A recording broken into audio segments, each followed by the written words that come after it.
end, I missed the bus. Did you clean your room? Yes. No. No, I didn't clean my room. Why didn't you clean your room? Yep. Well, I was late. That's when you go into it. But let your communication be yes and no. Because really, because Scripture says an evil man will find an excuse according to his wickedness, man. So towards his will, you know. So just like the brother was saying, a wicked man is gonna already think of excuses to hit you with. Oh, you know, just answer the question. If they ask you why, then you may give your reasons why, you know? I got that for you. Sirach 32:17, it says, a sinful man will not be reproved, but findeth an excuse according to his will. Exactly, man. So right before brother say, hey, brother, did you do that sit down I told you? Oh, overtime, hours, kids, you know, then he was like, bro, I didn't ask you all that, bro. I said, did you do the sit down? You know? He's making excuses. Ecclesiastes 5:3. For a dream coming through the multitude of businesses. I'll read 2 of them, I'm sorry. Ecclesiastes 5:2. Be not hashed with thy mouth. Rash. No, it was actually 4, I'm sorry. Vows. Yeah. Ecclesiastes 5:4. When thou vowest a vow unto Yahweh, defer not to pay it. Just a vow is an oath. It's fast. See, it's a balance to everything. Yahweh Shai said, don't swear by heaven above or by Jerusalem, or just let your yea be yea and your nay be nay, because you don't know what tomorrow may bring. And I'm gonna read this real quick. Hey, if I could say, that's why the Lord judged Nazariah so harshly in the way he did, man. Because he vowed a vow saying if anybody can confound the apostles of Great Millstone, he would denounce Yahweh he would denounce Yahweh and Yahweh Shai. And through his mind, he did through his actions, he did so-called confound the elders apostles of Great Millstone, you know. So so the Lord's looking up to keep that vow, you know. This is James chapter 4, verse 13. It says, go to now, ye that say, today or tomorrow, we will go into such a city and continue there a year, and buy and sell and get gain. Whereas ye know not what shall be on the morrow. Yep. For what is your life? Yep. It is even a vapor that appeareth for a little time, and then vanisheth away. For that ye ought to say, if the Lord will, we shall live and do this or that. So that's what you're supposed to do. Lord willing. Hey, what up, brother? You make plans. I made plans to go to the movies tomorrow. Lord willing, it can be executed. All right? You don't say, I'm gonna make a vow, I'm going to the movies tomorrow. 100% sure. On life. Facts. That's the balance between them. Yep. And you can make a vow for a period of time, you know what I'm saying? And you can take a vow back, like the Nazarite vow. You can vow that vow, but you can take it back. You know what I'm saying? But you know, you vow a vow for a period of time, you gotta keep it. You know? And also what's really showing humility, man. Because you know you're not basically, if you saying, oh yeah, I'm gonna do this tomorrow, you're basically so proud saying, you know, since I said I'm gonna do it, that means I'm gonna do it. You know actually what we're saying with Lord will is basically showing that, well, if it's the Lord's will, it's showing humility. You know, showing submission. You know, because you're only the Lord can do that. Exactly. Yeah. Say, I swear by my name. Yeah. By the heavens, by the earth, such and such and such. Only the Lord can do that. Exactly. So basically, if you making or you boasting, like you can do all this, or basically you say you in the steed of the Lord, man. You say you can govern your own life. Right, you can govern your own life, man. But because when you read the scripture, man, that's all the Lord do is most surely it shall come to pass. Yeah, he knew the other boasting. Yeah. My mouth has spoken. I swear on my. Shit, I'll go out, boy. Yep. He be boasting, bro. Yeah, for I swore it on my name because I couldn't have nothing else higher to swear upon. Right. Bro, the Lord be. I said 14 said, I had nothing else higher to swear upon, bro. What? Oh my God. I got a precept. What? Like, what more else could he swear upon, bro, besides Bro, himself? Man.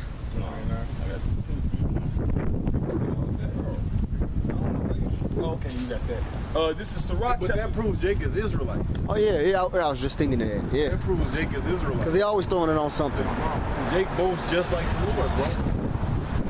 I'm gonna do such and such and such. When I come back, you better not be. Jake be boasting. That's on me. That's on me, on life. Hey, look, bro, look, Don't nobody else do that but Jake, bro. You ever heard more about I swear to on me, I'm a Jake, bro, swear upon themselves, bro. Easy, bro. and they get mad when you don't think they serious. They be like, oh, I bet, watch me. They get mad when you think they ain't serious. You heard something, bro? Yeah. You heard something? No, that one was that was the house shot. This is Sirach, chapter 23, verse 1. It says, O Lord, Father and Governor of all my whole life, leave me not to their counsels and let me not fall by them. So the Most High is the governor of all our lives, man. Ain't no, even if you decided to just randomly spit, it was already accounted for. It was already recorded. Yeah. Same chapter. Verse 9, it says, accustom not thy mouth to swearing, Right. neither use thyself to the naming of the Holy One. It says, for as a servant that is continually beaten shall not be without a blue mark, so he that sweareth and nameth the Most High continually shall not be faultless. So if you keep beating yourself, ain't this a bruise gonna show? You know, surely a bruise shall show. So if you keep swearing upon the name of the Holy One, you know, apparently it's gonna pay you back. That's what it's saying. Custom not thy mouth to swear. Yeah, because it said custom, like don't always do it. Yeah. Like every little thing you always want to eat. You know, it says the next verse. Hey, it's balanced with even cast some lots, because some lots you know what I'm saying. You be like, man, that's not important. That's not that important. You don't want to be accessing anything, man. Yeah. Like the scriptures say, all things are lawful, but not all things are expedient. Yeah. You know, so you don't want to be accustomed to overdoing anything, man. Yeah. You know, you want to be balanced. You know. Keep the spiritual things spiritual. You know. Or you don't want to cast the light on something you can get counsel for, because the scriptures say out of the mouth of 2 or 3 witnesses everything be established. So you might ask counsel, and you will get you might get conflicting counsels, and you will cast the light then. Or you might get counsel and it'll be all in agreement and it'll all be scriptural. You know. Some brothers from Chicago told me they don't cast lots of light because usually once that they say the reason why they don't cast lots of light is because usually what they want, it always lands on opposite when they cast the light. And once you cast that light, there's another thing about casting lights. Once you cast that light, there's no okay, well Can't prefer not to pay it. Right. Exactly. Whatever that lot land on, you got to do it. The Lord's looking for you to do it now. There ain't no I'm a decipher with it. No, that's exactly what the lot land on. That's exactly what's gonna happen. And regardless of what it land on, by you following me through it, that's showing that you believe, even if it's something that you don't want. Exactly. Like, hey, you gotta be mentally prepared for that. The light is all about so you can get that in Proverbs, or type it up and it says the light is cast. Type in lap. Type in lap. All right. What that mean, cast a lot? Cast the lot is basically Gambling. You flip a coin, heads or tails. Like let's say you in a situation and you don't know what to do. So you ask the Lord what to do. Let's say you're in a certain particular situation where it ain't no clear-cut scripture that tell you what to do. Sometimes you might face a situation like that. Like, should I go out on a date with this chick? Let's say you got a bad vibe from a chick, right?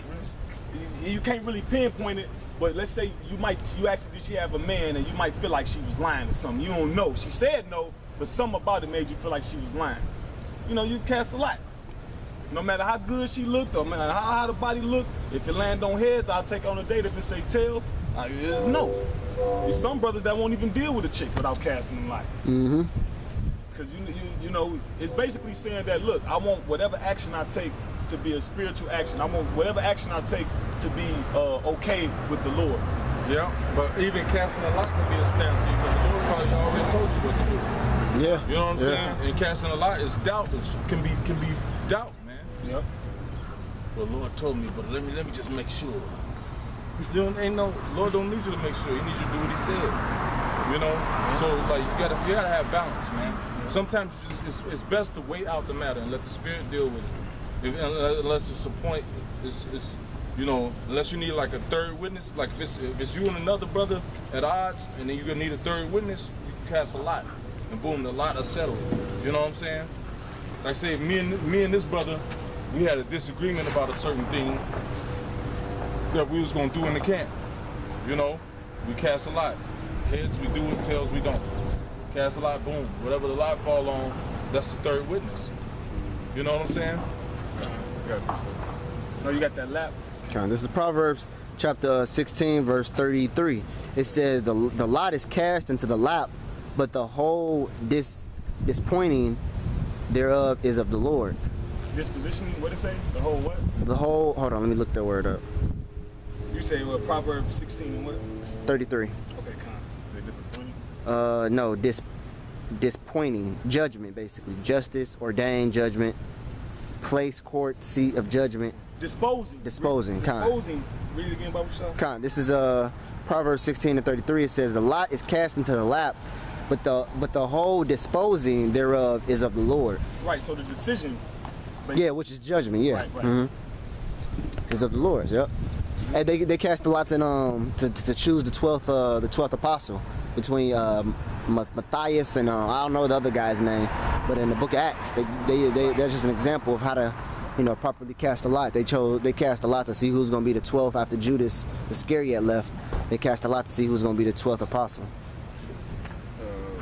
This is Numbers chapter 30, verse 1.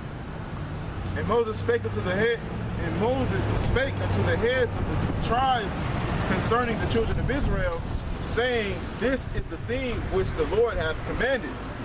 If a man vow a vow unto the Lord, or swear an oath to bind his soul with a bond, he shall not break his word. He shall do according to all that he proceedeth out of his mouth. All right, so you're going to do whatever you vow to the Lord. You have to do. You bound your soul to what you utter out of your mouth. You know. In Proverbs 13:3, I got it right here. This is Proverbs chapter 13, verse 3. It says, He that keepeth his mouth keepeth his life, but he that uttereth Yeah, because sometimes vowing the vow can actually get you destroyed. You know. Yeah. Like we saying, man, vowing a vow, the Lord intends you to keep that. You know, the Lord might put you through a trial to vow that vow. You might say, man, I ain't never gonna fall out the truth. And then the Lord might put some judgment on you where you get kicked out the truth, and the Lord gonna see, all right, are you still gonna teach the truth? You know? That's Fire. Hey. He told me, he said he vowed a vow to the Lord, bro, that he wasn't gonna fall out. That's why James said, thou ought to say, Lord willing. Exactly, right. Because you ain't got no control over that. You don't know what tomorrow may bring. Mm-hmm. We don't know if the Lord will keep his spirit on us or not. Yeah. Because this is get that in with Saul. Because there was a period of time when the spirit of the Lord came upon Saul. Saul actually had this, when you hear about Saul, when you hear his name, you forget that at one point in time he actually had the spirit of the Lord. Yeah. That also goes into the scripture says a good name is better than rubies and gold. Because when people hear your name, Ecclesiastes, yeah, they hear your reputation behind it. When you hear Saul, you think of all the wickedness he did, him sacrificing when he wasn't supposed to. So that's why the spirit of the Lord was taken from him. Yep. Hey, another thing, man. If a woman vows a vow and she got a husband, her husband could disannul the vow, man. Mm-hmm. That was after what I read. Yeah, her husband could be like, no, you ain't keeping that vow. Yeah, that's how serious the Lord is, man. The Lord just cut Saul off, man.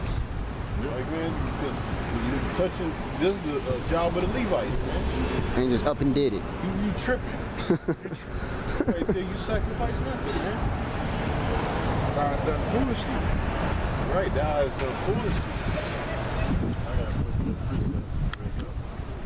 This is Acts chapter 23 and 12. And when it was day, certain of the Jews banded together and bounded themselves under a curse. See, because he said certain vows to destroy you, you know. So this was a cursing to them. because the Lord wasn't going to let this happen, right? He said, saying that they would neither eat nor drink till they had killed Paul. He says, and they were more than 40, which had made this conspiracy. Them niggas was hungry. Yeah. Them niggas was the grind They was family. hungry, man. Hey, Go ahead. which basically going into, hey, the famine finna come, man. It's finna be pestilence. It's finna be famine.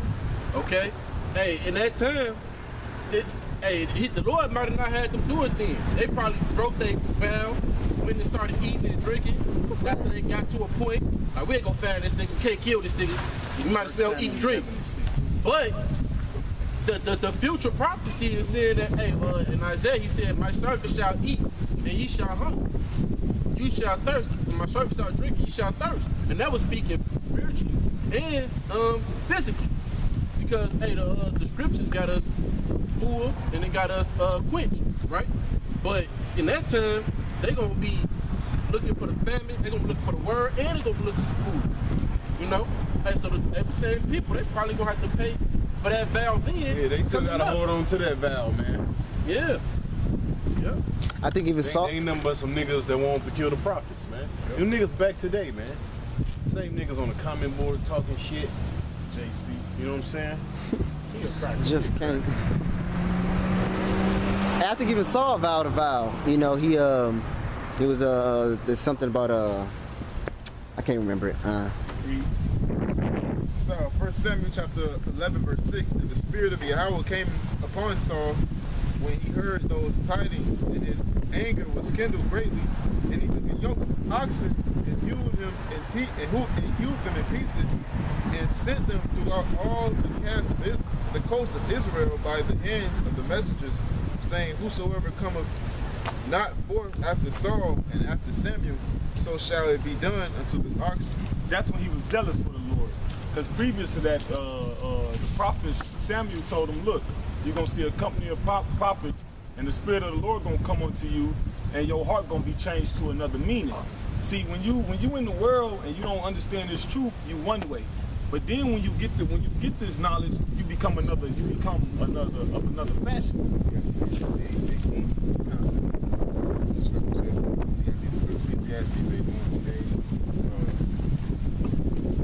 This is Ecclesiastes. See, brother just said, when you come into this knowledge, your face changes, your countenance, your face, everything about you changes. Yeah, I think. Into another man. Mm-hmm. But you're the same flesh, you know, you're the same man. Even Moses had a glow when he went to the people. He had a glow that they knew that he. Say wisdom calls a man face to shine. Yep. That's what I believe is written. You can see that in the apostles' face. Oh yeah. You know? Ecclesiastes 8:1 says, who is as the wise man, and who knoweth the interpretation of a thing? Back to what you were saying, the rhetorical questions the Lord always asks. All throughout the scriptures, the Lord asks the rhetorical questions. Who got the interpretation? The prophets, you know? Which are the wise men, the seers. Says a man's wisdom maketh his face to shine, and the boldness of his face shall be changed. Kind of wisdom, the Lord's knowledge shall make us his face. That's the only true wisdom. The knowledge and power of the Lord, understanding. All right, so that's gonna make his face to change, to shine. Everybody up here got another account of when they were in the world and they learned the knowledge of what you're preaching right now, and went back to the people where we knew in the world, like something about you. I can't put my finger on it, but there's something about you. What happened? What did you do? You know? But when I first came into this knowledge, man, my mom was like, "You cut your dreads? Really? I never thought you would do it." You know? That was that wisdom shining, because it's going off to how this shit, man. You know? Relate to that? No, yeah, that's it. That's cool. Oh no, I got this one. This 1 Samuel 16:14. It says, but the Spirit of the Lord departed from Saul, and an evil spirit from the Lord troubled him. Yeah, you get the accounting when Howard Shy put in Sop or whatever. It says the spirit of Satan enter right into Judas, man. So just within a change like that, the Lord can take the Spirit of the Lord from you. So hey, somebody get that song, taking out the Holy Spirit from you. Yeah, it's not a process. You know. Because the Lord can just take it from you. It can be a process too. Yeah. You could be on fire. The next thing you know, demons jump on you. You know, Just trickle down from You there. start cutting your beard down and shit.